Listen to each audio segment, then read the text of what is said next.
Now that we've got our initial search results, we can talk about how to narrow down and refine them to get more useful results. So from here, we're going to click on Advanced Search, which will take us back to the full search screen. And here's where we can use Boolean search to help us get more specific. You should have watched a video about Boolean search when you did the readings for this unit, but for a quick refresher, when we're talking about databases, a Boolean search uses specific operators and, or, and not to ask the database for results, and will only show results that include both search terms, or will produce results that include either term, and not excludes results that include specific terms. In the library databases, this drop-down box here lets us use the three Boolean operators and, or, not to refine our search results. For now, we're going to leave it on and because I would like to find research about not just stress in general, but also stress management. So I'll enter my second search term, management.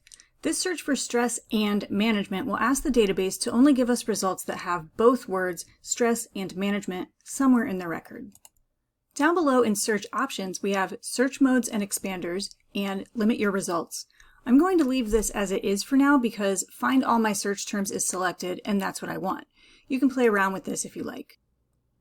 Here we have the limiters. Right now our most useful limiter is probably this one, EBSCO full text only.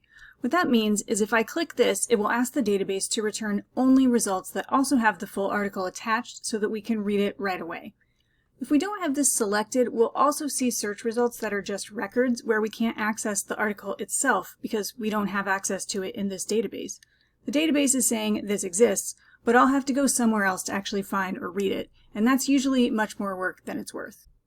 But if we click this ticky box, then the only search results we'll get are ones with the full text attached, which makes life a lot easier.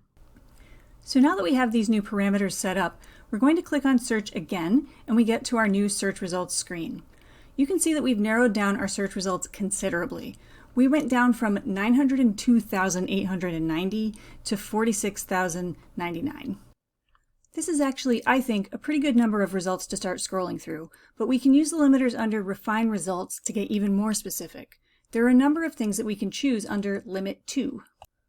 We already have full text only selected, but we can also choose peer-reviewed and also refine down to source types. If we select peer-reviewed, that will return only results that were published in peer-reviewed academic journals. This is good to know about because sometimes instructors will require you to use only sources from a peer-reviewed journal, so choosing this will get rid of all search results that don't meet that requirement. The other thing that is useful to us here is publication date. If you look here, you can see that some of our search results were published as early as 1931, and others were published just this year. If you're dealing with a subject where timeliness and current knowledge is important, subjects like technology or medicine, you may want to limit your search results to only more recent ones. So here I can highlight this, and I'm going to type in 2010 and hit enter, and it will update, and then I will only have search results that were published within the last 10 years. Each time you select a limiter to refine your search, the list will automatically update. So if you're getting too many results, try to narrow things down by using new search terms, using the limiters, but if you're getting too few results, then you probably need a broader search term or to remove some limiters.